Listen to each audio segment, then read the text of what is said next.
Les soirées clandestines, les restaurants clandestins, on en parle. Une soirée clandestine réunissant 70 personnes à Ternant, en Côte d'Or, en plein bois, a été interrompue ce week-end.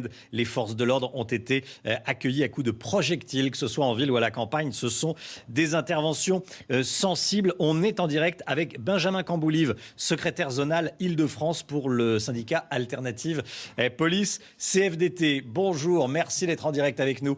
Ce matin, quelles sont les remontées de terrain? Dans quel état d'esprit sont les personnes qui participent à ces rassemblements? On l'a vu, là, c'était plutôt agressif en Côte d'Or.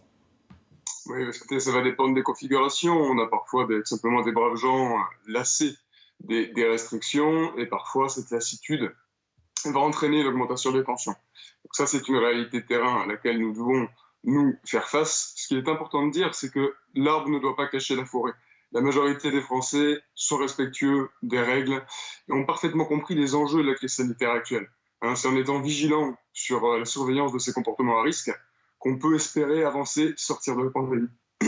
Quelles sont les consignes? Les policiers interviennent de leur propre chef ou c'est suite à chaque fois à un appel d'un voisin, d'un riverain?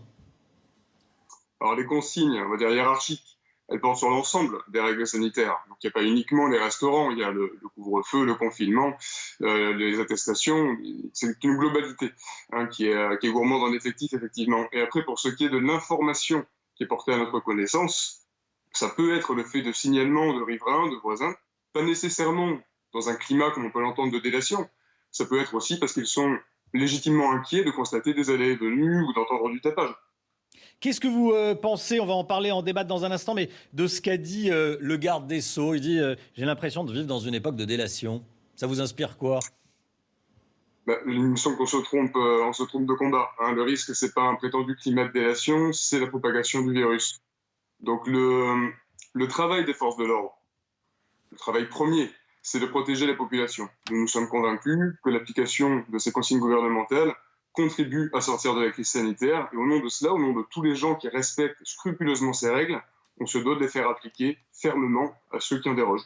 Merci beaucoup Benjamin Camboulive, merci d'avoir été en direct avec nous ce matin dans la matinale CNews. Très bonne journée à vous.